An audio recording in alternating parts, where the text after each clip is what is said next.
Bueno, vamos a ver ahora el capítulo primero de la materia. Para introducir este tema vamos a decir que estamos frente a un título preliminar, se llama así en el apunte, y así es como está en el código también, porque en el primer capítulo vamos a ver estos que son títulos preliminares, en el segundo una parte general, que también así lo establece el código, pero no hay mucha diferencia de por qué decimos a uno preliminar y al otro general.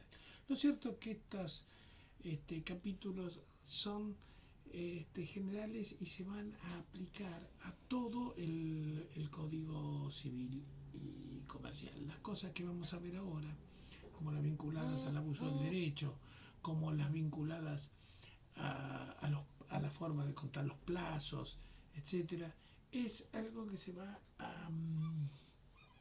a aplicar a lo largo de toda la materia. En cualquiera de las ramas del derecho civil que vayamos a hablar, estos principios generales son de aplicación para todo el código. Si tenemos que hablar del derecho civil, vamos a decir que es la rama del derecho que rige al hombre como tal, y la conducta del hombre como tal, que por el solo hecho de ser hombre, de vivir en sociedad, realiza actos cuya regulación jurídica van a estar establecidos por el Código Civil. Cuando ya el hombre se especializa en alguna rama, por ejemplo, ejerciendo el comercio, vamos a aplicar el derecho comercial. Si trabaja en relación de dependencia, será aplicable el derecho laboral. Pero el derecho civil no se necesita precisar algún acto o conducta determinada del hombre, es simplemente el hecho de vivir. Porque vive, va a ser una persona capaz o no de ejercer actos. Va a realizar actos de comercio sin ser comerciante, comprar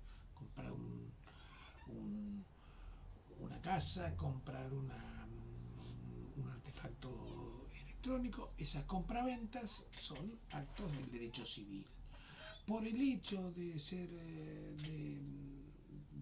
ser hombre y vivir en sociedad, seguramente se casará, eso regirá por el derecho de familia, seguramente tendrá hijos, también será por el derecho de familia, celebrará actos de comercio, adquirirá productos que serán el contrato de compraventa, pero a la vez inscripciones en el registro de propiedad, que son la rama del derecho real, para que esa compraventa tenga efecto frente a toda la comunidad. Nacerá, crecerá y fallecerá. El derecho de sucesión también actuará cuando él fallezca. Todos estos actos que rigen la conducta del hombre, pero por el solo hecho de ser hombre y de habitar en una sociedad, son los que se van a regir por el Código Civil, que está destinado a satisfacer todas estas necesidades generalmente humanas. Es decir, el derecho civil se va a ocupar del sujeto de derecho. El Código Civil fue sancionado en 1869 por Dalmacio Vélez Arfield, cuya jerarquía jurídica era indiscutible. Nadie estaba en Argentina en condiciones de cuestionar jurídicamente a Dalmacio Vélez Arfield, porque una eminencia del derecho civil, por lo que su libro fue aprobado a libro cerrado por los legisladores y entró en vigencia el 1 de enero del año 1871. Es un código que con sus modificaciones, que se le fueron incorporando nuevas figuras, como cuando se sancionó la ley de propiedad horizontal, cuando se creó el registro nacional de las personas, cuando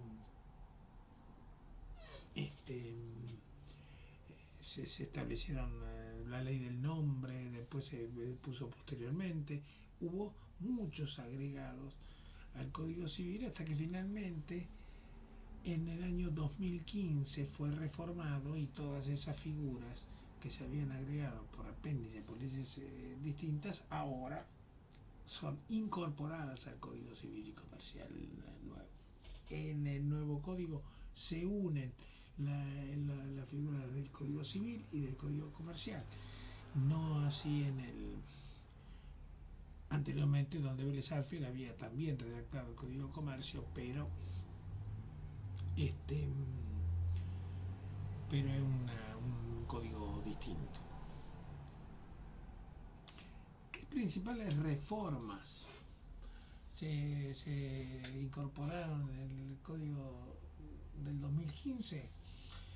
Bueno, son muchas reformas, y muchas de ellas obedecen también a la reforma de la Constitución del año 1994, porque el Código Civil forma parte de esas leyes que reglamentan el ejercicio, es decir, está la Constitución y las leyes tienen que acomodarse y reglamentar los derechos y obligaciones que establece la Constitución Nacional, y deben legislarse en consecuencia.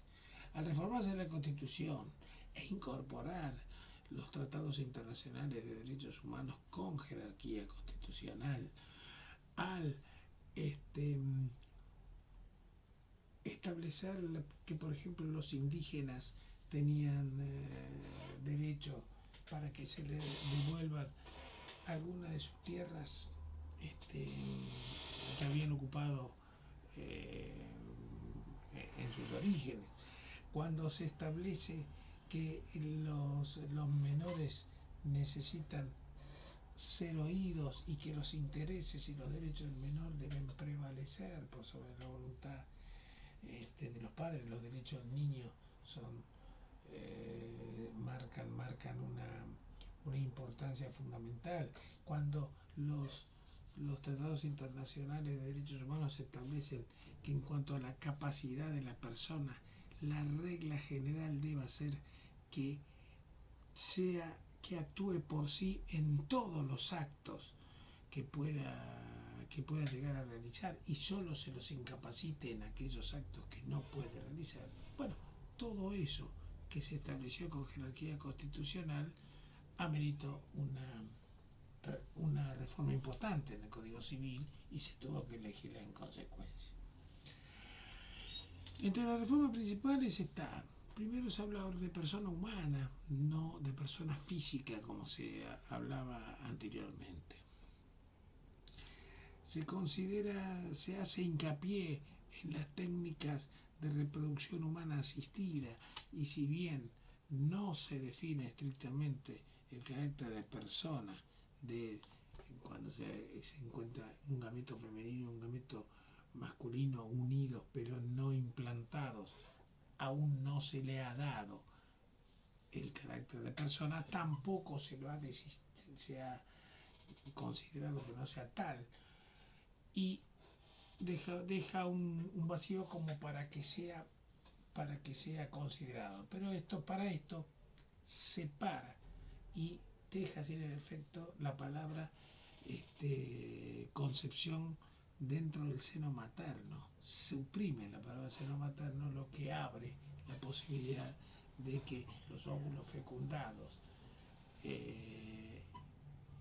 mediante técnica de reproducción humana asistida y que no se encuentran aún implantados pueda llegar a tener alguna consideración. Se habla de capacidad de derecho y capacidad de ejercicio. Ahí se cambió la palabra capacidad de hecho por capacidad de ejercicio, cosa que creo que es conveniente, porque como cuando hablamos capacidad, justamente la de derecho era de ser titular un derecho, y la de ejercicio es eso, ejercer, poder ejercer o no el derecho.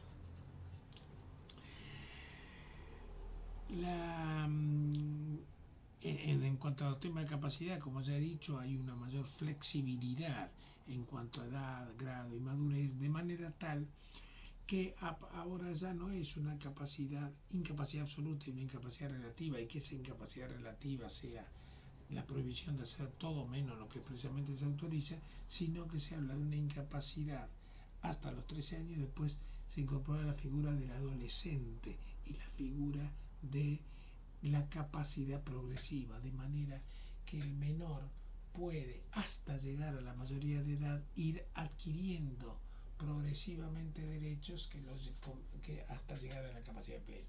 Y no todos, si bien en algunos ítems se va a establecer términos a partir de los 16 años, lo que puede hacer, etcétera, se van a incorporar capacidades de medio término, por decirlo de una forma. No es óbice para que el menor, que siempre tiene derecho a ser oído, quizás pueda llegar a un grado de capacidad mayor antes de su edad, cuando un equipo interdisciplinario, cuando el juez resuelva previa consulta a un equipo interdisciplinario que tiene la madurez necesaria o suficiente como para alcanzar la capacidad. La adolescencia es una etapa que va entre los 13 y hasta los 18 años, pero también a partir de los 16 tiene autorización por ley de hacer ciertos actos que antes no tiene. Por ejemplo, a partir de los 13 años puede someterse a una intervención quirúrgica sin necesidad de consultar a sus padres si esa no le produce riesgo de vida alguno. Por ejemplo, una transfusión de sangre, quiere decir que si un padre es testigo de Jehová y se opone a que su hijo reciba una transfusión y su hijo quiere recibirla y tiene más de 13 años, por más que se oponga el padre, la ley lo autoriza. No puede, situaciones que ponen en riesgo su vida, pero hasta los 16 años, no hay que esperar hasta los 18. A los 18 sí adquiere capacidad para tomar esa decisión. Esto lo establecen por ley, pero sin perjuicio de eso, si no llega a tener la edad que la ley requiere, pero tiene la madurez, como tiene el derecho a ser oído, puede habilitarlo el juez. Esto contrariamente a lo que establezca la ley y lo que pueda llegar a ser la voluntad del padre. En este título preliminar se vuelven a reiterar conceptos que ya hemos visto en conceptos de derecho. Por ejemplo, cuando habla de la ley, se habla de la vigencia de la ley, del modo de contar los plazos o los intervalos en derecho. Se habla de una inexistencia de derechos absolutos. Se habla además de bienes y cosas y la diferencia que entre eso existe. En el tema del derecho, lo que hemos visto, se habla, lo que ya hemos visto en concepto de derecho, de la irretroactividad que tiene la ley, la imposibilidad de poder invocar una ignorancia del derecho, porque el derecho se presume conocido por todos, la ley se presume conocida por todos, y entonces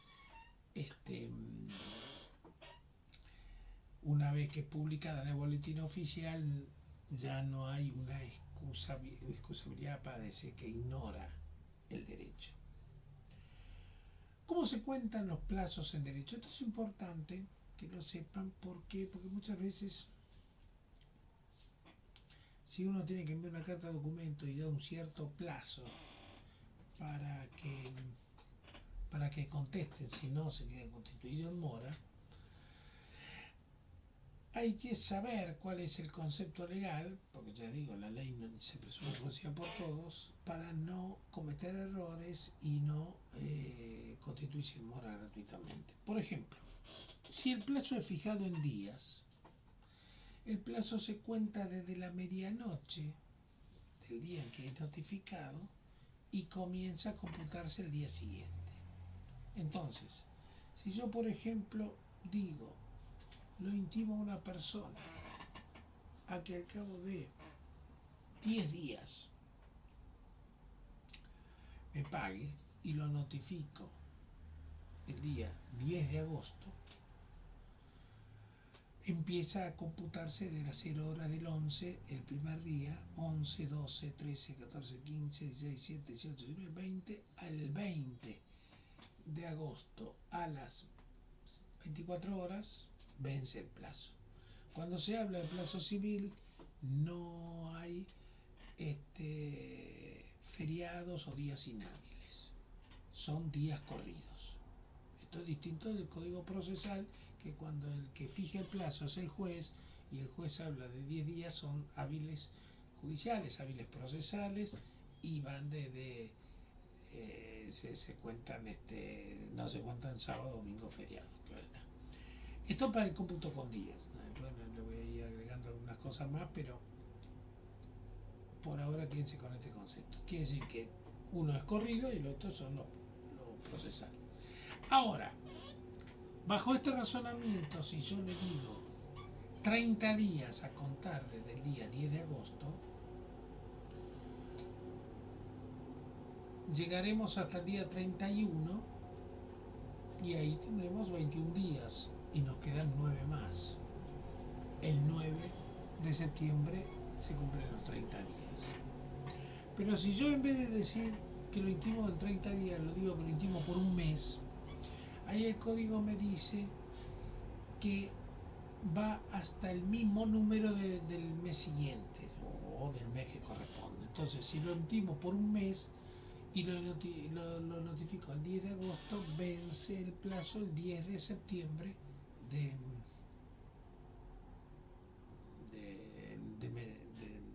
mes de este año, a las 24 horas. Quiere decir que el de 30 días vence el 9 y el de un mes vence el 10. Diferencia, porque en el documento uno puso días y en otro puso mes. ¿Y qué pasa si estamos 30 días y es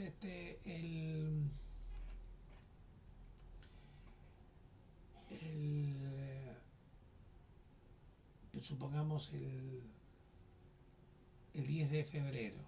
10 de febrero, 18 días llegaremos a fin de mes y era 30 días, me quedan todavía 28, 29, 30, me quedan 12 días más. El día 12 de marzo vence. En cambio, 10 de febrero, si es un mes, es el 10 de marzo. Entonces ahí hay 2 días de diferencia porque febrero tiene 28 días. ¿Qué pasa si justo se dice un mes y yo lo notifico el 31 de enero y le doy un mes? No hay un 31 de febrero. Bueno, ahí se considera el último día del mes, y si el mes ese tiene 28, el 28. Entonces ven que se modifica de acuerdo a qué mes estemos, y se modifica, y es distinto si se habla de mes o si se habla de días. Lo mismo pasa también pasa otra particularidad con el tema de horas, aunque esto es lógico, la interpretación, pero bueno, lo aclara la ley para evitar confusiones. Cuando yo digo un plazo de 6 horas, y si comienza a las 10 horas, no es 10, 11, 12, no. La primera hora es a las 11.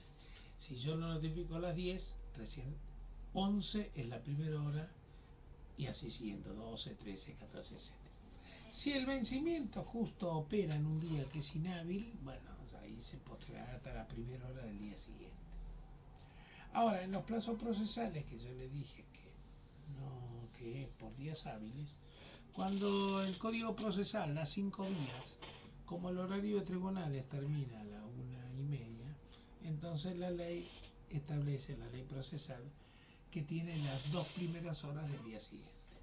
Es decir, como un plazo operaría el vencimiento a la 1:30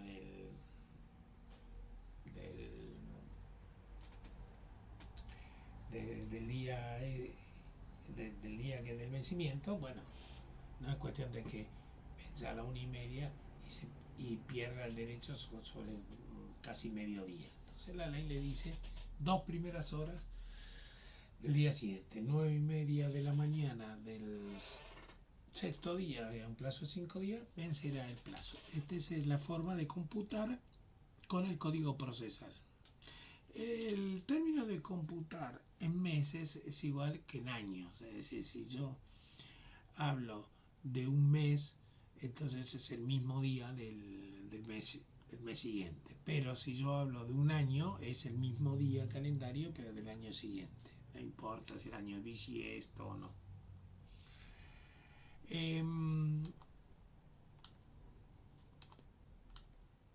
Ya hemos dicho si el plazo se computa por horas también. Y ahí ya terminamos con el tema de plazos. Entonces ahora viene el tema del ejercicio del derecho. Hay principios generales que deben regir o que rigen cuando se trata del ejercicio del derecho. El primer principio es el de buena fe.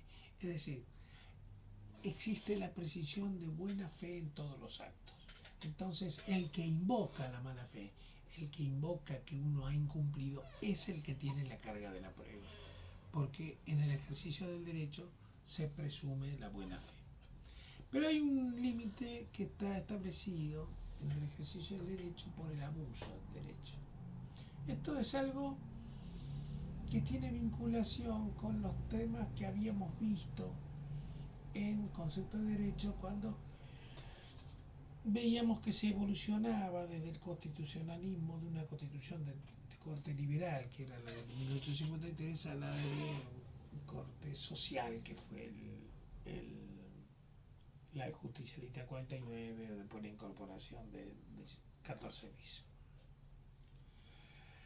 El corte liberal había hecho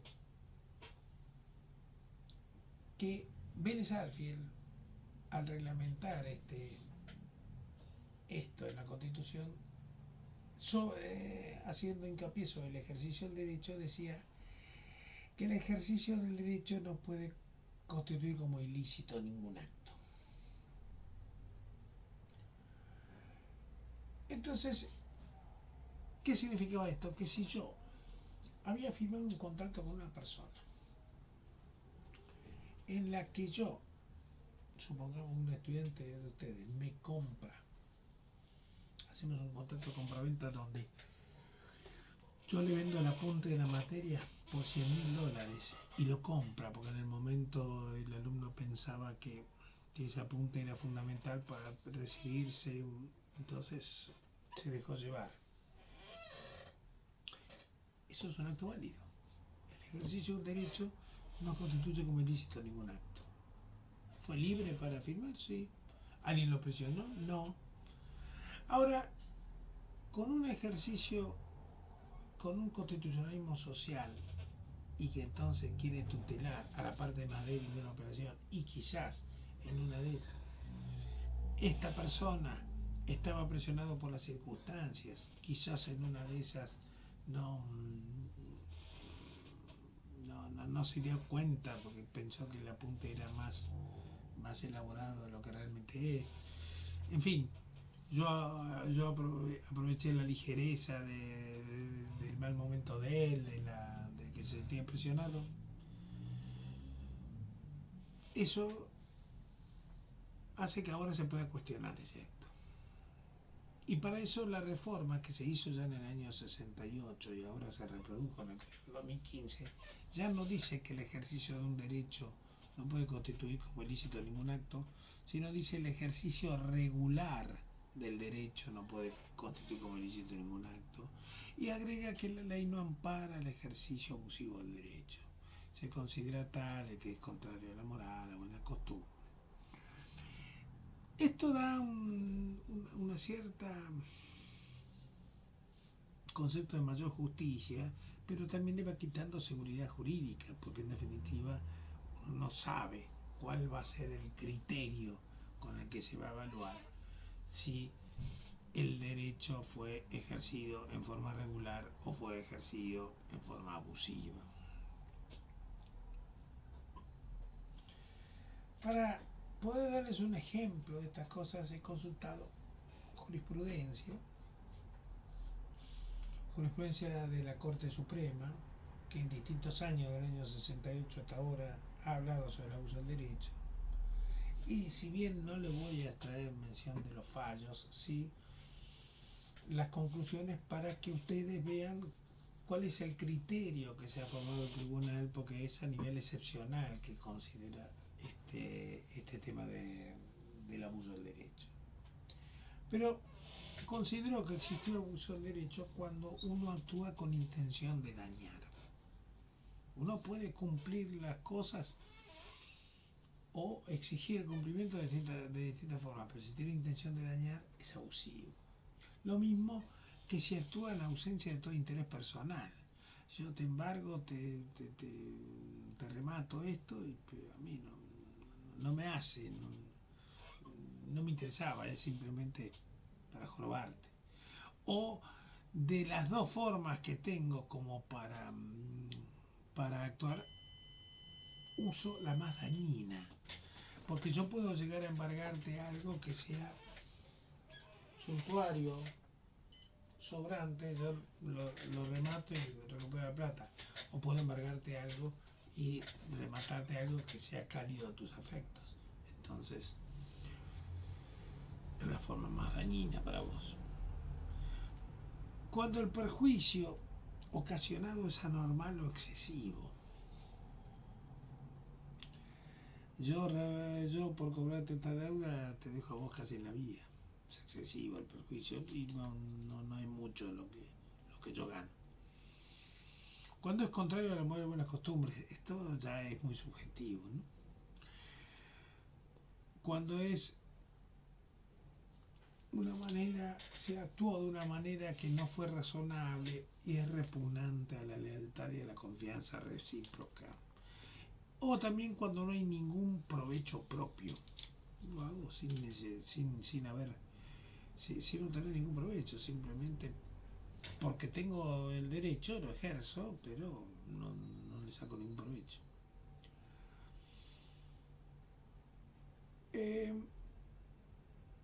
La reforma del 2015 le agregó a esta figura el tema de la posición dominante en el mercado. Esto significa que quizás no se aproveche de ninguna ligereza, quizás la persona no actuó totalmente consciente, sabía lo que estaba firmando, sabía que era medio abusivo, pero lo consintió. ¿Pero por qué? Porque no tenía más remedio. Porque esa empresa tiene una posición dominante en el mercado y no hay otra que pueda competir. Por ejemplo, las empresas de los celulares, y que ya tienen ellos un precio medio uniforme y no hay mucha competencia en celulares, son 2, 3 empresas. En otros países hay miles, cientos de empresas y uno puede cambiar y tiene una legislación que permite en cambio con sencillez. Entonces, de repente puede en la competencia uno elegir, pero acá tienen como un mercado cautivo. Entonces, cuando se tiene esa posición dominante del mercado, aunque todo haya sido normalmente, uno haya tomado todos los recaudos necesarios, el juez puede considerar que igual, a pesar de eso, es abuso del derecho por la posición que esa empresa tiene en el mercado. La Constitución puso el tema de los derechos colectivos, y esto ya produce un cambio en lo que es el derecho de propiedad. ¿Por qué? Porque ya hay no solo el derecho individual de propiedad, como lo consideraba Vélez, un derecho muy personal de uno, sino que hay bienes que son de incidencia colectiva y que dan derecho a todo el mundo a accionar, por más que no le afecte directamente a él, pero sí lo afecta como miembro de la comunidad, por ejemplo, algo que sea contaminante o algo que sea de defensa del consumidor. Entonces nace un derecho subjetivo de una persona que antes capaz que no lo tenía, porque tenía que ser propietario de él, propietario de la cosa, y las cosas generales que lo podía defender los gobernantes o el interés público, pero no los sujetos privados. Esto se da por la reforma de la Constitución que estableció la propiedad colectiva. Es lo mismo que con los indígenas. Cuando se le da la posibilidad a los indígenas de recuperar la tierra, nace un nuevo derecho de propiedad. ¿Por qué? Porque el derecho de propiedad que tienen los indígenas a recuperar las tierras, cuando se le entregan las tierras, son propiedades de la comunidad. Una propiedad comunitaria que no puede ser embargada, que la tierra pertenece a toda la comunidad. Si se va de la comunidad no tiene derecho nada sobre la tierra, y si viene un nuevo integrante de la comunidad también sí tendrá derecho a ella, porque es propiedades comunitarias que tienen un régimen distinto al de la propiedad individual. Y esto es fruto de la Constitución del 94 y se incorpora esta figura en la Constitución, en la reforma del Código Civil del 2015. Se mantiene el tema de la teoría de la imprevisión. Esto es algo que había nacido en el año 68 por ese constitucionalismo social que le había dicho, y que ponía un límite entonces en el ejercicio del derecho. ¿Cuál era el tema de la imprevisión? Era cuando un contrato era de una ejecución diferida. Yo vendo, o quizás se había establecido ya por los años 60, venta de un inmueble en cuotas fijas en pesos. No se conocía el fenómeno inflacionario.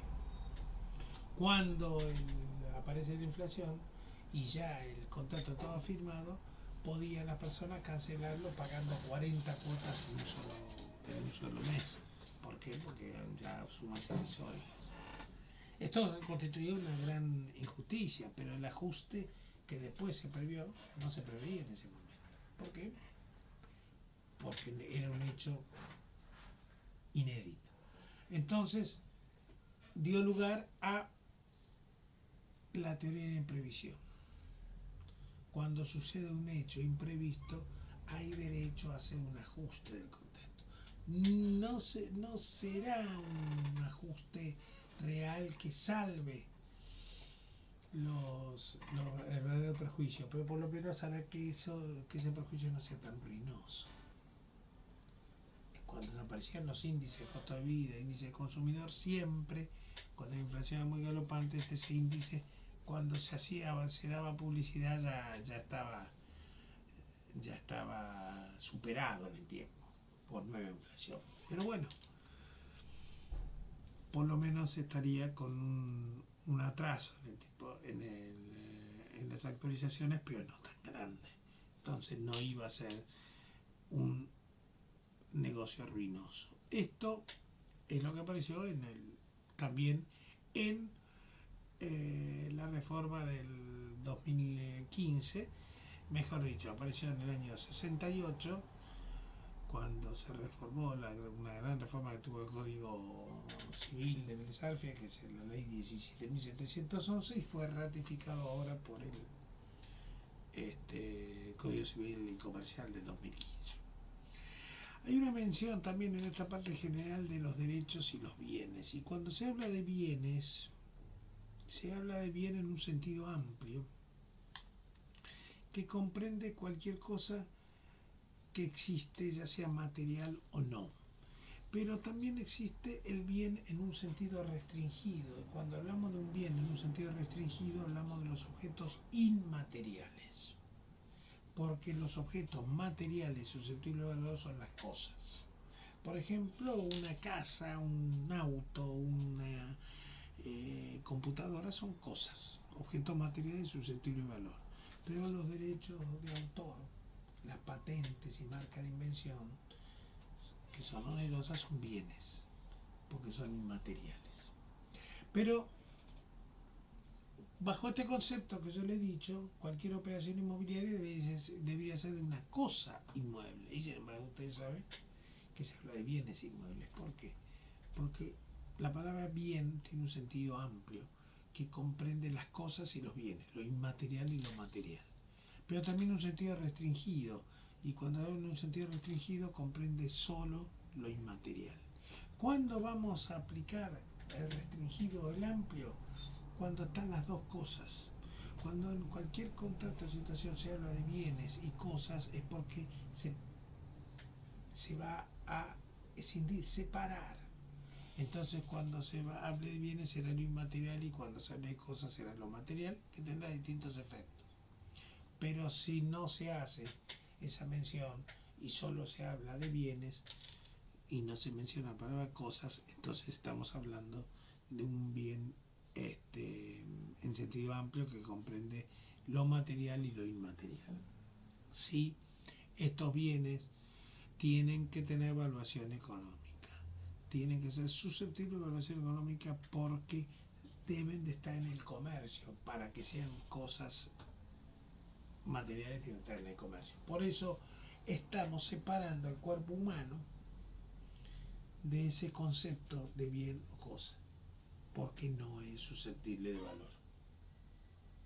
Va a tener una legislación especial. Lo mismo, cuando hablo del cuerpo humano, todos los órganos del cuerpo humano. Por eso los órganos del cuerpo humano no son susceptibles de una comercialización.